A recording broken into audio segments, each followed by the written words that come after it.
Today we're going to look at 3 end of the school year activities that you can do in your classroom with your students. So end of the year is a busy time, especially in June, because our kids are there to learn, but their attention span is like so short and all they want to do is have fun. Because I mean, how difficult is it to sit there and focus when you've got the sunshine out there? Like, I love to just play or get out there. I don't want to be in. So here are 3 ways of actually going through the curriculum and not having to really just focus on playing every moment of the day. Okay, so let's get started. The first one I call group learning. I'm looking down because I got notes down here. Okay, group learning is you could take any single topic that you've covered during the term and review it. So let's say in term 1 I talked about algebraic formation. So if that's what I did, what I'm going to do here is I'm going to take my students and group them up by 4 or 5 and have them sit down and brainstorm as much as they can about the topic. That would be day number 1. Day number 2, they're going to teach this topic to the class. Okay? Day number 3, for example, they can now get back into their groups and create, I wouldn't say quiz, but a review sheet for, say, a different group. Okay, so they would swap.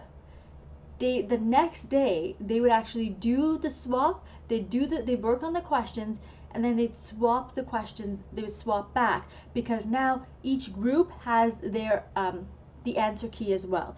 You might need to do some photocopying on that part, but that's okay. That's not a whole lot. They will do the marking as well. So all of this is, the onus is on the kids. You don't have as much to do, which is super exciting for you, and it gets your kids talking and moving and just focused on what they're doing because they're enjoying the interaction. So I love the group learning aspect. You can do this for any subject, for any term that you want to cover and review. It's great for now. It's great for when they're about to leave to go to the next grade. Okay. The second one is called quick writes. Now here, I'm going to actually link to two different resources that you can grab really easily. The first one are summer writing prompts, and the reason they're summer writing prompts, not just regular ones, is because your kids are already in the mindset of summer. So instead of forcing them to write an essay about, I don't know, something that Shakespeare's done, let them focus on just summer topics. So there's actual writing prompts, and they can just brainstorm or write maybe a paragraph or 2, whatever it is that you're doing, maybe not an essay, but a paragraph or 2, and practice their letter formation if they're very young, or practice their actual sentence structure or grammar or whatever it is that you're focusing on. They review that, and that's what they're writing. Or the second part, if you've got younger kids, or if you've got kids who are really antsy and you just want to get them started, like a beginning of the day work for younger ones, morning work for high school students, if you're just if they're trickling in and you want to get started on something fun before you get into the writing prompts, what I would do is play a summer bingo game. So they're already coming in, you've got a whole bunch of different sheets there. There are like, I think, 30 different sheets, and you can start with just calling out the names and they play the game itself. Okay, so I'll link to both. The third one is called exciting breaks. Now, young ones need breaks.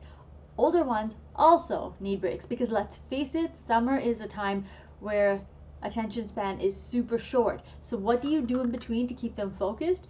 Give them those breaks. So here are 2 different ways, so you don't have to try and figure out what should I do every single moment, but you already have it ready right in front of you.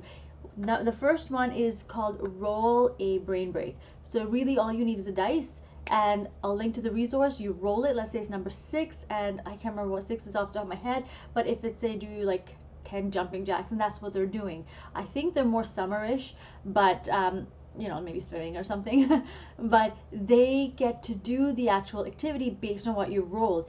And if you roll the 6 again, then that's what they're doing. But they're already anticipating it, and they're really super excited about doing it together. The other activity you could do is a scavenger hunt, and here I've created a scavenger hunt for items that you would have around, either inside or outside the classroom, so you don't have to go and do a lot of prep work there.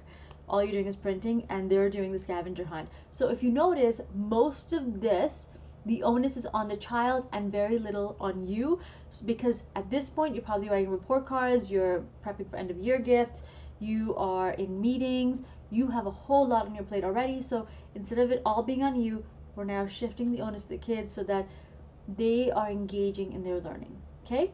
So that is it for me for today. I hope you enjoyed it. Let's review really quickly. We looked at 3 different end of the year activities you can do with your class. The first one is group learning. The second is quick writes. And the third is exciting breaks.